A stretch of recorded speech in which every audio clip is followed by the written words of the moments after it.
Assalamualaikum warahmatullahi wabarakatuh. Berjumpa kembali bersama kami di channel Sahabat Matematika yang keren abis buat Anda. Karena Sahabat Matematika Channel selalu menyajikan pembelajaran yang dikupas secara jelas dan tuntas. Pada episode yang kedua dari pembahasan peluang ini, kita akan membahas seputar titik sambal dan ruang sambal untuk kejadian majemuk. Maka dari itu, siapkan hati Anda, pikiran Anda, dan juga diri Anda untuk benar-benar hadir dan menyatu bersama kami, mengikuti pembelajaran ini dengan sepenuh hati. Dan setelah itu, Anda berkesempatan untuk beramal soleh dengan membagikan video ini kepada orang-orang yang membutuhkan. Sekecil apapun kebaikan yang kita bagikan bersama, insya Allah itu akan ada nilainya, karena sebaik-baik manusia adalah yang bermanfaat bagi sesama.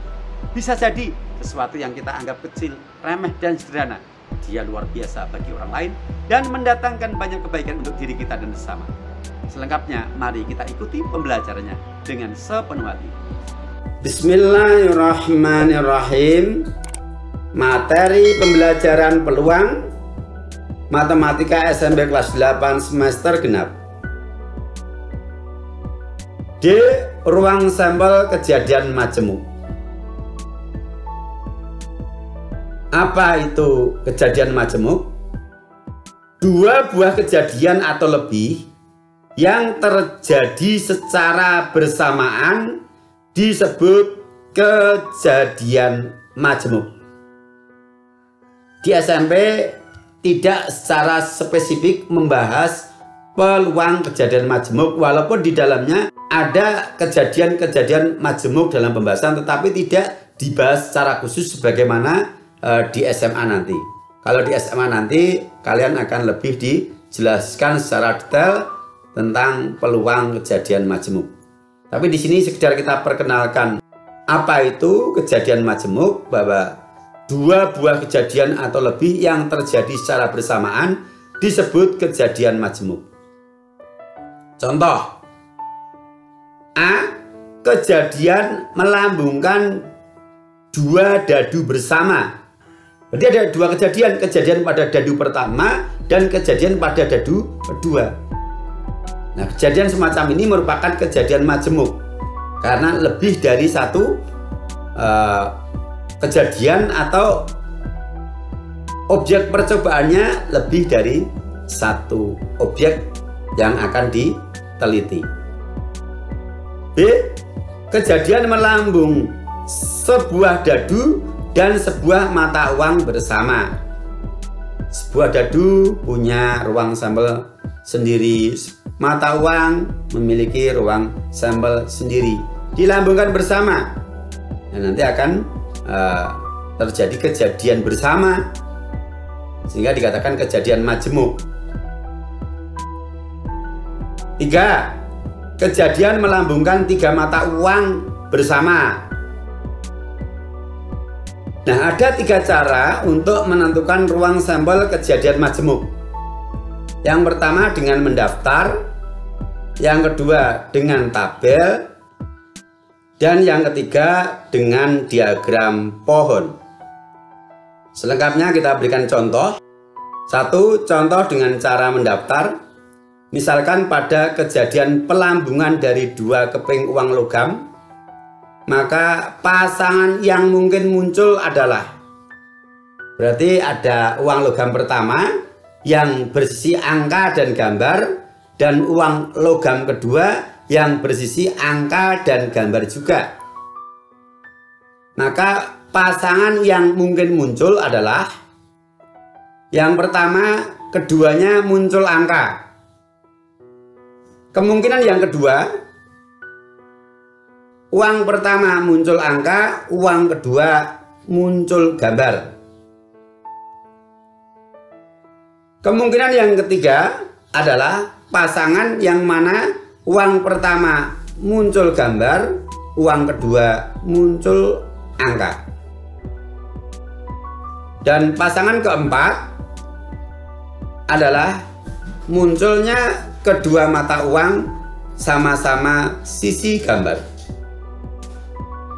AA, AG, GA, dan GG ini disebut titik-titik sampel, dan jika dinyatakan dalam suatu himpunan, dia disebut himpunan ruang sampel. Mari kita nyatakan dengan cara mendaftar dalam himpunan S, ya. Ya, baik. Sehingga S adalah himpunan beranggotakan AA, AG, GA, GG. Setiap pasang adalah satu titik sampel. Dengan demikian NS sama dengan 4, artinya banyak anggota ruang sampel adalah 4, dalam arti memiliki 4 buah titik sampel. Yang kedua, contoh dengan tabel. Masih pelambungan 2 keping mata uang tadi. Mata uang yang pertama adalah yang kita beri warna merah, kita beri simbol K1, sisinya adalah A dan G. Kemudian untuk mata uang yang kedua, kita tandai dengan warna biru pada tabel. Kemudian kita pasangkan sisi-sisi mata uang pada keping pertama dan sisi-sisi mata uang pada keping kedua.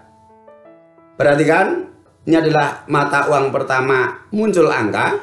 Kita pasangkan dengan mata uang kedua muncul angka, sehingga kita dapatkan pasangan munculnya mata uang adalah AA. Kemudian keping mata uang pertama muncul A ini kita pasangkan dengan keping mata uang kedua muncul G. Maka kita dapatkan pasangan sisi mata uang AG. Berikutnya, untuk mata uang pertama muncul G, kita pasangkan dengan mata uang kedua muncul A. Kita dapatkan titik sampel GA. Dan yang terakhir, mata uang pertama muncul G, kita pasangkan mata uang kedua juga muncul G. Kita dapatkan titik sampel yang terakhir yaitu GG. Sehingga dalam tabel kita dapatkan 4 titik sampel kejadian dari pelambungan 2 keping mata uang yaitu AA, AG, GA, dan GG. Yang bila ditulis dalam bentuk mendaftar seperti yang sudah kita tulis sebelumnya. Ini contoh menyatakan ruang sampel dengan menggunakan tabel. Yang ketiga, contoh dengan diagram pohon. Kasusnya sama, yaitu melambungkan 2 keping mata uang. Sengaja kita buat kasusnya sama supaya Anda bisa membedakan gitu loh. Bagaimana cara menyajikan dengan mendaftar, dengan tabel, dan dengan diagram pohon. Kasus melambungkan 2 keping mata uang bersama. Kita tulis uang logam ke-1 dan uang logam kedua. Kemudian di sini adalah kemungkinan hasil yang nanti berupa titik-titik sampel. Kita fokus ke uang logam pertama dulu. Uang logam pertama ketika kita lambungkan, maka yang muncul hanya ada 2 kemungkinan, yaitu muncul sisi angka atau muncul sisi gambar. Kita ambil dulu misal dia ketika kita lambungkan muncul sisi angka. Ini pada uang pertama. Lah uang kedua ketika kita lambungkan juga ada 2 kemungkinan. Dia muncul sisi angka atau muncul sisi gambar. Sama sebagaimana uang yang pertama. Misalnya uang yang kedua adalah muncul sisi angka. Maka nah demikian. Kalau muncul sisi gambar pada uang kedua, kita tulis di bawahnya. Nah, sehingga ketika uang pertama ini muncul sisi angka, maka ada 2 kemungkinan pasangannya, yaitu uang kedua muncul sisi angka atau uang kedua muncul sisi gambar. Ini ketika kita mengambil kasus mata uang pertama muncul angka. Berikutnya ketika kita mengambil kasus mata uang pertama yang muncul adalah sisi gambar. Ketika mata uang pertama muncul sisi gambar, maka mata uang yang kedua adalah muncul sisi angka atau muncul sisi gambar. Sehingga kemungkinan pasangannya adalah mata uang pertama muncul sisi gambar berpasangan dengan mata uang kedua muncul sisi angka. Atau kemungkinan yang lain, mata uang pertama muncul sisi gambar berpasangan dengan mata uang kedua muncul sisi gambar juga. Sehingga kita dapatkan pasangan-pasangan dari kemunculan dua keping mata uang itu. Yang pertama adalah A berpasangan dengan A, maka titik sambalnya adalah AA. A berpasangan dengan G, titik sambalnya adalah AG. Yang ketiga, G berpasangan dengan A, titik sambalnya GA. Dan yang ketiga, G berpasangan dengan G, titik sambalnya GG. Bila dinyatakan dengan cara mendaftar ya sama seperti sebelumnya. Ini contoh menyajikan ruang sampel suatu percobaan dengan menggunakan diagram pohon.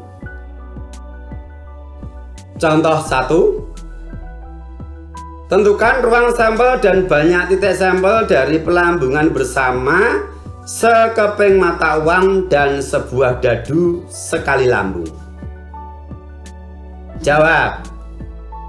Kita gunakan tabel ya untuk menentukan titik-titik sampelnya atau anggota-anggota ruang sampel. Untuk mata uang yang bersisi angka dan gambar kita sajikan dalam kolom pertama. Sedangkan untuk dadu yang bersisi 6 buah dengan bernomor 1 sampai dengan 6 kita sajikan dalam baris pertama. Ya, ini. Kemudian kita ambil untuk mata uang misalkan muncul angka dan dadunya muncul sisi nomor 1. Maka kita dapatkan pasangan muncul antara mata uang dan mata dadu adalah A,1. Kemudian untuk mata uang muncul angka sedangkan dadunya muncul sisi bernomor 2, titik sampelnya adalah A,2. Seterusnya sisi angka berpasangan dengan nomor 3, sisi angka berpasangan dengan nomor 4, sisi angka berpasangan dengan nomor 5, dan sisi angka berpasangan dengan nomor 6. Kemudian kejadian untuk mata uangnya muncul sisi gambar, maka dia juga akan berpasangan. Kemungkinan pertama, gambar berpasangan dengan sisi dadu bernomor 1. Kemungkinan kedua, gambar berpasangan dengan dadu bersisi nomor 2, dan seterusnya. Sehingga kita dapatkan titik-titik sampel G,1, G,2, G,3, G,4, G,5, G,6. Ruang sampelnya kalau kita daftar seperti ini, dan banyak titik sampelnya ada 12. Mata dadu bersisi 6, mata uang bersisi 2, menghasilkan titik sampel sebanyak 12. Contoh 2. Jika dua dadu dilambung bersama, tentukan ruang sampel dan banyak titik sampelnya. Ada 2 dadu. Dadu pertama bersisi 6, dadu kedua juga bersisi 6, dilambung bersama. Tentu dalam hal ini kita akan lebih mudah jika menggunakan metode tabel seperti ini. Ini sebagai dadu pertama, katakanlah dadu merah, dan dadu hitamnya ini adalah sebagai dadu yang kedua. Kita dapatkan pasangan 1,1, artinya dadu pertama muncul 1, dadu kedua juga muncul 1. 1,2 artinya dadu pertama muncul 1, dadu kedua muncul 2, dan seterusnya. Demikian juga 2,1, 2,2, 2,3. Saya yakin Anda paham maksud ini ya. Misalnya kita ambil kasus di sini 4,5, artinya dadu pertama muncul 4, sedangkan dadu kedua muncul 5. Karena di sini untuk petak-petak yang berisi titik-titik sampel pada arah mendatar ada 6 dan pada arah vertikal juga ada 6, maka banyak titik sampel tentu adalah 6 dikali 6, 36. Itu tentu kita sudah terampil seperti itu, tidak perlu dicacah satu persatu, 1, 2, 3, 4, 5, 6 dan seterusnya, tidak perlu, cukup 6 dikali 6. Oke, sehingga banyak anggota ruang sampelnya ada 36 dan titik-titik sampelnya ada pada tabel ini dengan variasi-variasinya. Lanjut.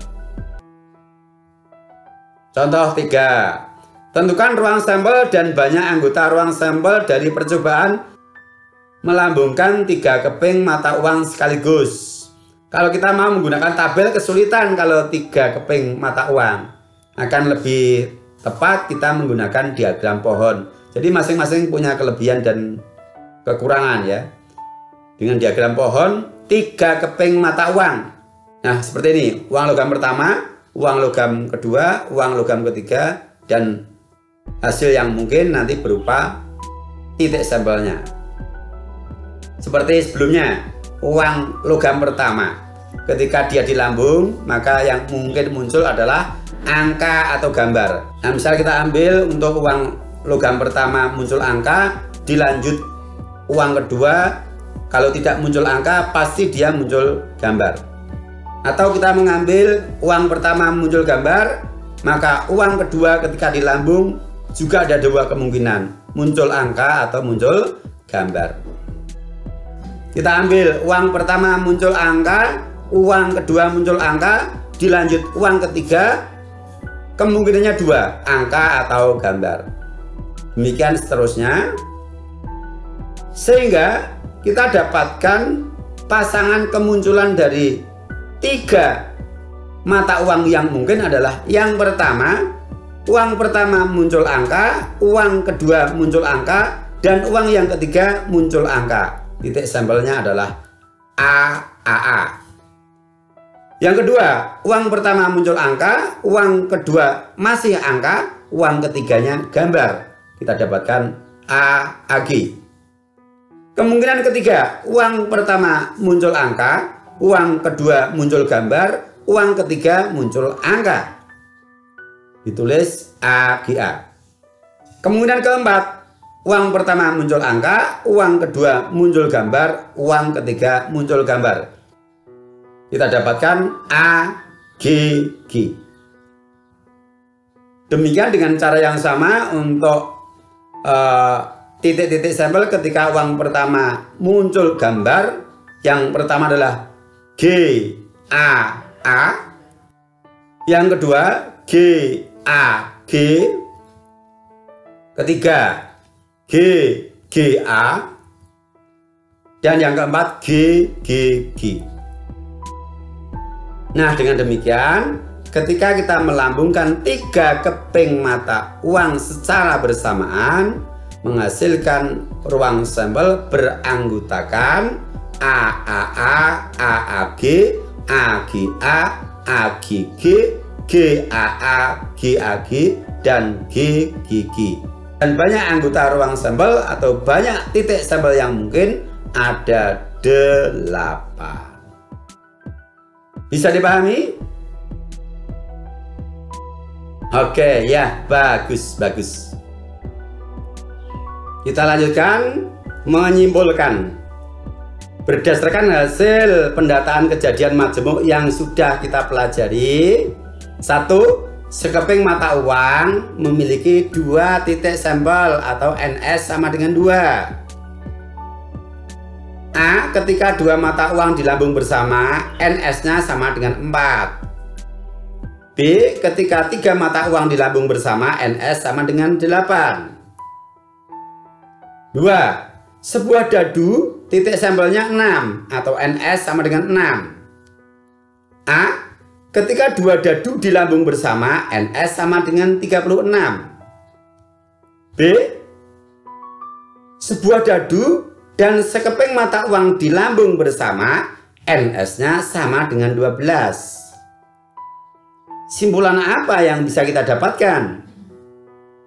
Nah, untuk bisa menyimpulkan, mari kita cari hubungan antara banyak titik sampel pada objek tunggal atau masing-masing objek alat percobaan dengan hasil dari